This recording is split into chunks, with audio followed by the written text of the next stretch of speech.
Chapter 6 Julian 5.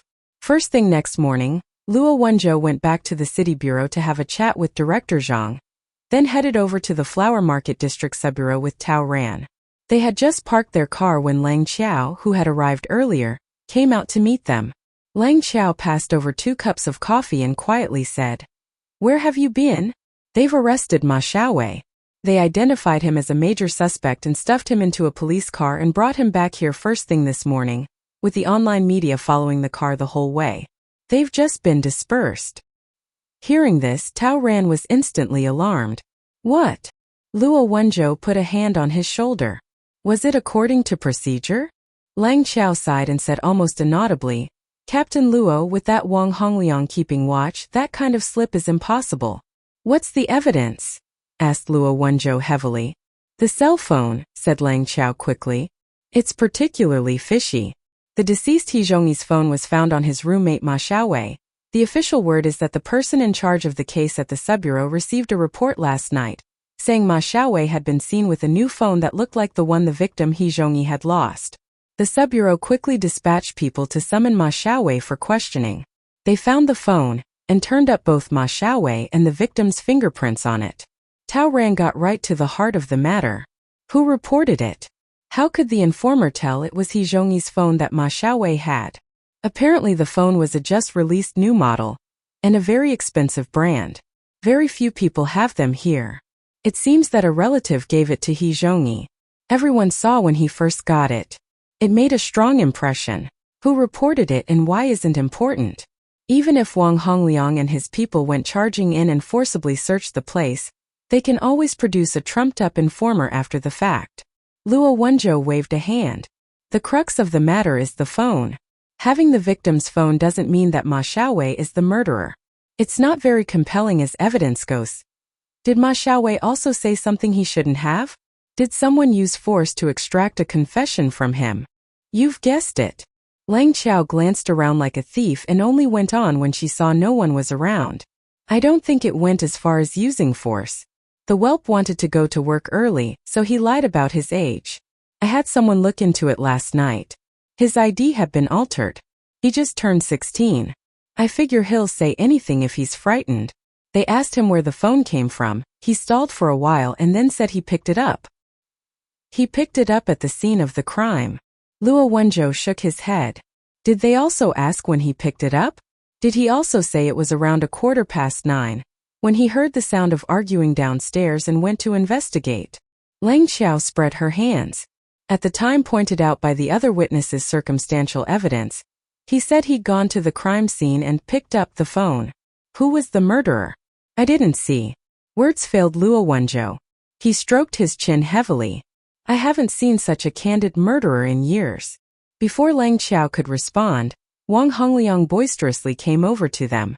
I went to a district safety and security assembly yesterday, so I was absent for a bit. I just got back and heard my subordinates say the suspect had already been caught. The city bureau's young leaders are so dedicated to their work. Get a load of that efficiency. Luo Wenzhou's somewhat gloomy expression warmed forcibly. He gave Wang Hongliang an unassailable smile. Wang Dage, you're pretending to be polite.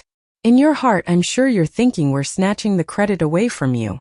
Wang Hongliang grinned hugely, his 2 big front teeth protruding toweringly from between his lips.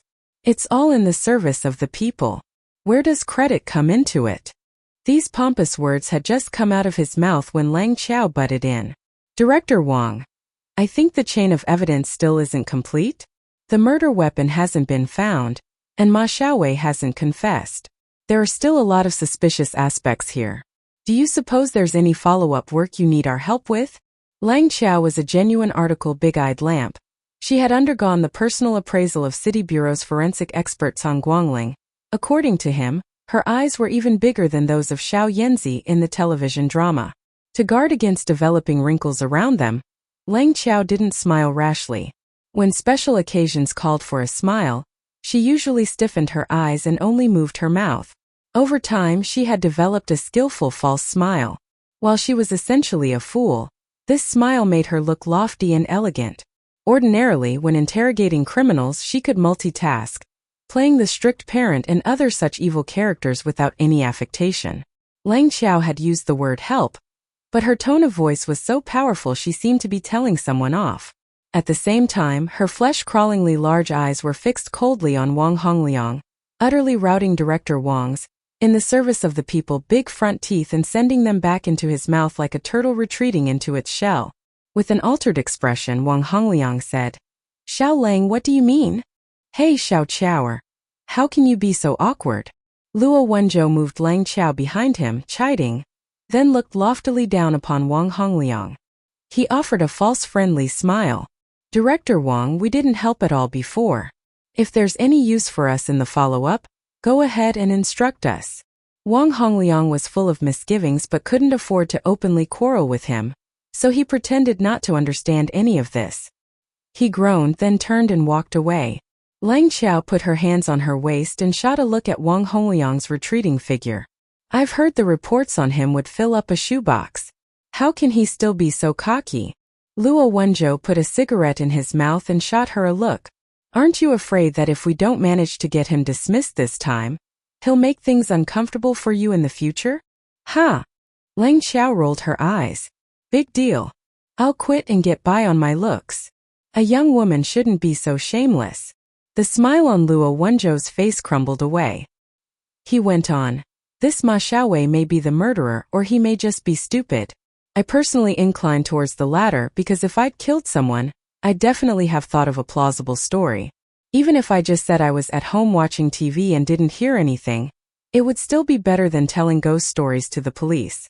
Up to now, the crime scene hasn't turned up a single trace of the murderer. This person is bold but cautious, cool and ruthless. He's clearly taken precautions against being discovered. I don't believe he can be this mentally deficient. I also think it isn't him." In a few words, Tao Ran repeated what Fei Du had said in the car the night before. "So it seems we should still be looking into He Zhongyi's personal relationships. For example, who actually gave him that phone? Perhaps we can ask the person who lent him the shoes." Luo Wenzhou listened and gave a wow, then hesitantly said, "You're saying his shoes were borrowed? That notion is kind of..." "It isn't my notion."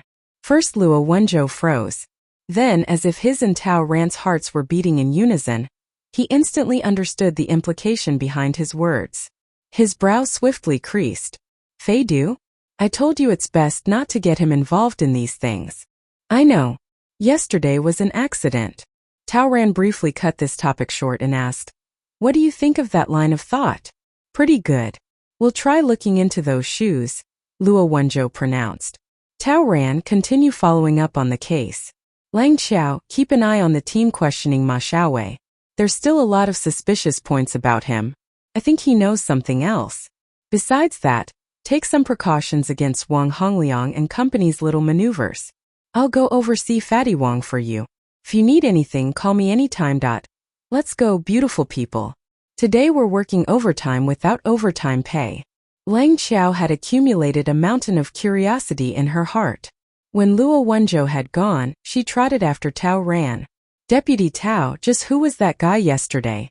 Why did Chief Luo say not to let him touch the case?" "Of course it's not right for him to touch it," said Tao Ran. "He isn't a cop. Lang Xiao didn't let him off. Then why did the chief agree so quickly after hearing it was his idea? Is he Detective Conan?" Tao Ran sighed and turned to look at her. Lang Xiao forced her already very potent eyes open even wider and flashed her gaze at him. "Blinking gives you wrinkles," said Tao Ran. Lang Xiao quickly used her fingers to prop up the corners of her eyes and her forehead. Tao Ran paused, then simply said, "In a case Wenzhou and I once handled, Fei Du was the one who reported it. This was 7 years ago." Tao Ran paused, then simply said, "In a case Wenzhou and I once handled, Fei Du was the one who reported it. This was 7 years ago." Luo Wenzhou and Tao Ran had just graduated then. They were callow youths, unsteady in their work. Especially Luo Wenzhou. He was the child of a government official and had been very arrogant when he was young, insubordinate and displeased with everything. He thought he was overflowing with talent, number 1 in the world, number 2 being an English fellow named Sherlock Holmes. He didn't think he was going to work every day. He thought he was going out to save the galaxy. His handling of affairs was highly unreliable. When he was just starting out on low-level field assignments, If he was sent out to reconcile a community dispute, he could easily reconcile it into a battle. That afternoon, there was a band of robbers roaming around who needed to be caught. All over, police reacted. The city bureau, every sub-bureau, and even the local police station sent people over. Only the youthful Luo Wenzhou and Tao Ran, who had been judged by their elders as likely to do more harm than good, were left on duty. 110 got in contact and said a child had called in a case in their jurisdiction. He'd gone home from school for the weekend and found his mother's corpse at home. That child was Fei Du. He was in middle school then. Lang Qiao froze. Later, the investigation showed that his mother had killed herself. Wenzhou went to tell him in person, but he didn't believe it. Since then they haven't quite gotten along. While he spoke, Tao Ran had already reached the sub-bureau's gate. You must have been able to tell that his family is fairly well off. His father was a standard businessman, away for work all the time. When his wife died, it was several days before he came back. Fei Du wasn't very sociable when he was little. He went through several housekeepers and none of them stayed. He was usually alone in that big house where his mother died. That was the first proper case that had passed through our hands. It had a special significance. We couldn't let it go. I felt bad whenever I thought of that child having no one to mind him, so during the New Year and other holidays I would take him in for a few days. He had a fair amount of contact with us during that period. As time went on, we found out the child had a special talent. For what? Said Lang Qiao.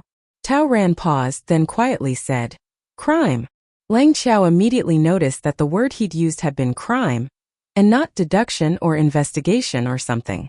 But before she could question him further, Tao Ran had already brought the conversation to a halt.